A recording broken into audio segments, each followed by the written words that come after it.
Ladies and gentlemen, right round the grounds, we've got some very exciting guests here at the Powerhouse Lawns. You're going to want to take a listen to this. If not, come over and take a look and take a seat. Down at the Powerhouse Lawns now, it is time to meet the drivers of the Shell V-Power racing team, ladies and gentlemen. I've got Brodie Kostecki, who is a Supercars champion, Bathurst 1000 winner, and driver of the iconic number 17 Shell V-Power Mustang.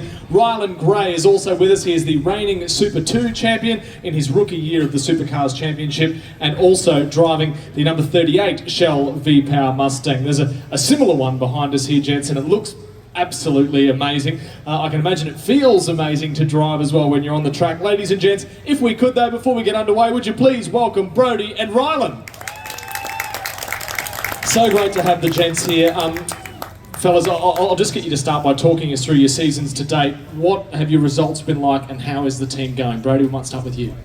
Yeah, first of all, good day everyone. It's great to be here and it's nice to see the weather's barely holding off, but yeah, I suppose it's better than raining. But yeah, it's been a great start to our season so far for the number 17, and yeah, we've led the championship, and we're I think sitting just shy of first at the moment after my last race in New Zealand. So yeah, we've had a great start to the year, 5 wins already out of 13 races, which has been great. So yeah, we've just been sort of ticking along and you know, been bagging some points and trying to be above that number 10 spot, which is the cut line going into finals. So yeah, we've had a much better start to this year than last year, and yeah, we've had plenty of speed, and yeah, we're just going to keep sort of plodding along and just keep focusing on ourselves, and we should be there at the end. Excellent. All feeling good so far. How about you, Rylan? How's things gone so far for 2026? It's sort of been a little bit opposite to Brodie's, to be honest, but coming in the rookie year, sort of expected it was going to be pretty tough, which it has been. So a lot to adapt to, especially with these new cars. They're a lot different to what I raced last year with Super 2. So yeah, we're slowly building. Got a couple top 10s in New Zealand to finish it off. So yeah, we're going to tracks we've been to now that I've raced in Super 2. So a lot more confident heading into the next part of the season. Yeah, promising stuff. Brodie, you're a previous championship winner in 2023 and a Bathurst 1000 winner. I mean, you know, it's an okay achievement to win a Bathurst 1000, isn't it, mate?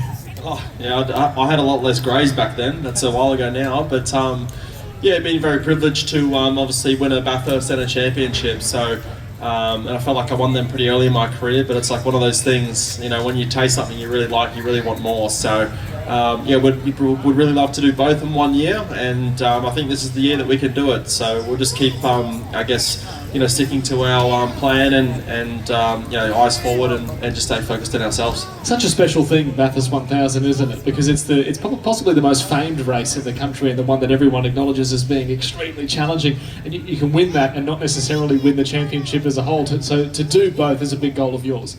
Yeah, definitely.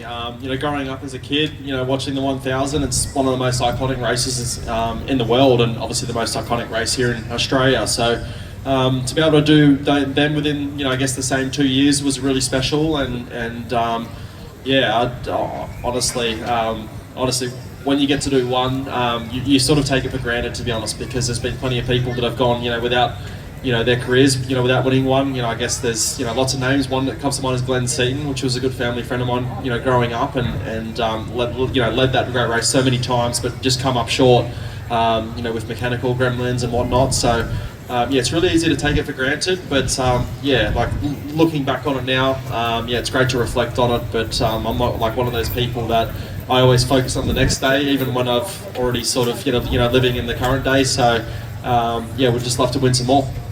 And Brodie, the journalist in me can't not ask you about the controversial finish to the race in Christchurch. A hairy moment there. How have you looked back on that crash with Chaz Mostert? Yeah, we actually had a wrestle match on Friday afternoon in Toowoomba, so we ironed all that out, and I took him down, which was great. So no, we actually didn't. We actually had a bit of a laugh about it, and I'm sure he knows what's coming next. So I'm sure I'll see the blinker on his you have to be polite here, but his you know, crap box. Yeah. But yeah, and just yeah, it'll play out as the season goes on, and you know, we've had plenty of run-ins in the past, and it sort of irons itself out, and then, you know, this keeps the scene on happening at New Zealand, funnily enough. So maybe he doesn't like travelling with a passport or something.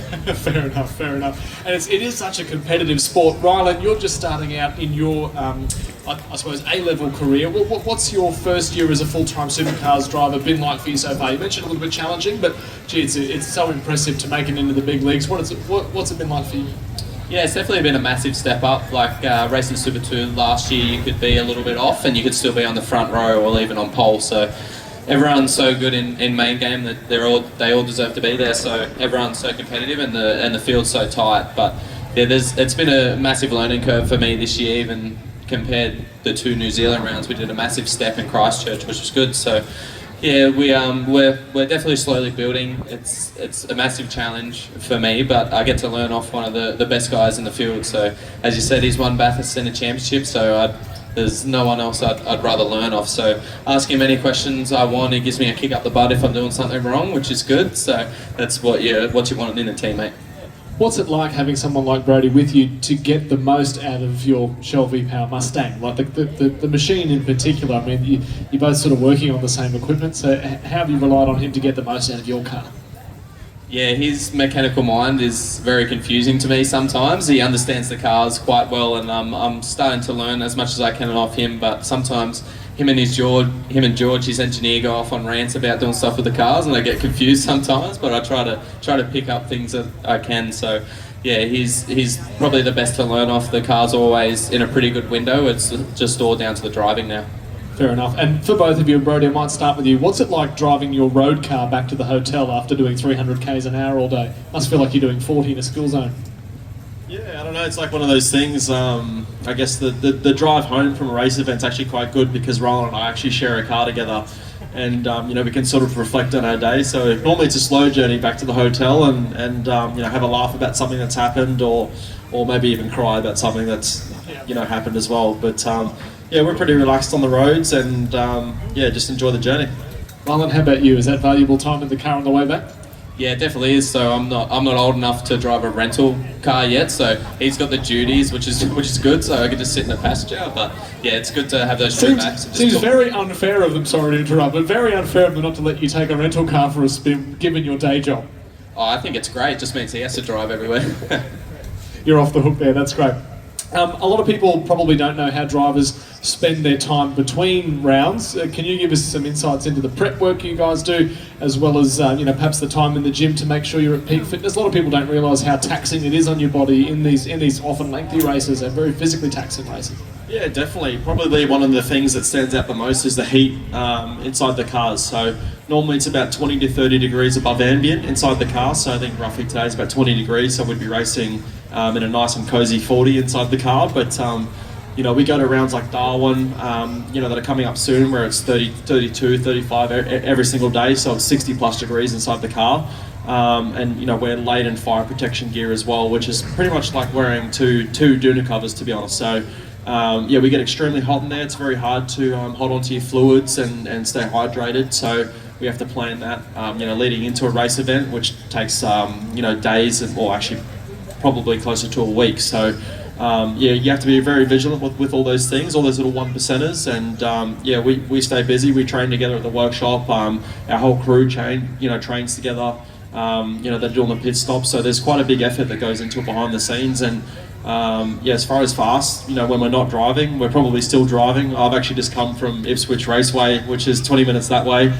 And I just got out of the car about 45 minutes to an hour ago, and my teammate's about to go out right now. So we do stay busy, and we try and drive as much as we can. How about you, Rylan? Physically taxing in the Mustang, as beautiful as it is and as fast as it is, it's still pretty hot in there. How's that compared to the Super 2s?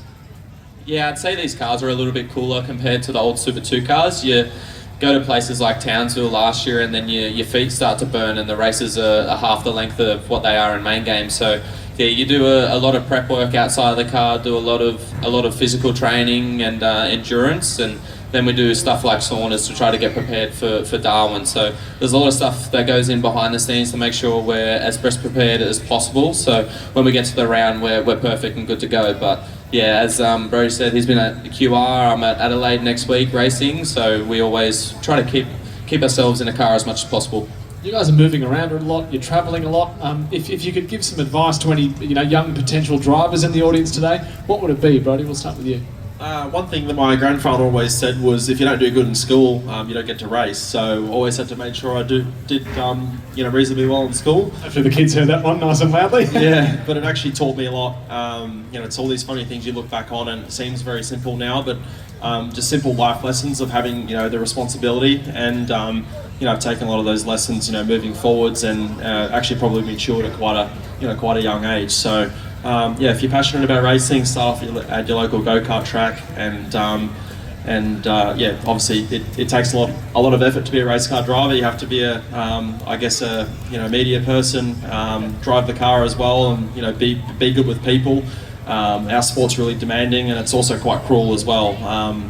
We seem to be the ones that get all the limelight, but for us at Shell, DJR, there's 45 employees that work in our organisation, and everyone's a key part to our success. So it's really important about team culture and getting amongst your people. How about you, Rylan? Any advice for some budding supercar drivers in the audience today? Yeah, I don't really know if I have too much to add on top of that. Brodie sort of covered it. He's a bit older than me, so he's a bit more wiser. But yeah. It's a tough game to get in motorsport, so yeah, like Brodie said, local kart track, and then progress from there. But yeah, you've always got to work hard at what you're doing, work on your craft, and perfect it. The Shell V-Power racing team is also known as Dick Johnson Racing. How great is it to be working with a motorsport legend such as Dick? He's obviously still very popular, and even if you didn't watch him race, everyone knows who he is. How great is it to have him on board? Rylan, I might start with you. Yeah, it's very cool. DJ comes into the workshop pretty much every day and sees most of the crew, gets to know them and their families and the life outside of racing. So to race under his banner is extremely cool for me, and it's sort of a pinch myself moment every time I get to put these colours on because they're so iconic. So yeah, to have DJ around, he's still cracks a joke, and he's a pretty cool guy. So yeah, it's been great to have around. That's exceptional. And for you, Brodie, I mean, his wisdom, do you ever draw on that? Oh, all the time. DJ's always been famous for his one-liners, and he can still rip a few beauties, every time we see him, which is awesome. And it's honestly so great that he still comes into the workshop most days and knows everyone that's, everyone's name, everyone's family, kids, the whole lot. He really loves it, and he really gets excited when we do well as well. So we love to put a smile on his face. It's hard to get one these days, but it's great when we get to come home and bring home some trophies as well. So we've obviously had a lot better results so far at this point in the season. So yeah, it's been great to come back to the workshop, have our team lunches, and be able to celebrate with him.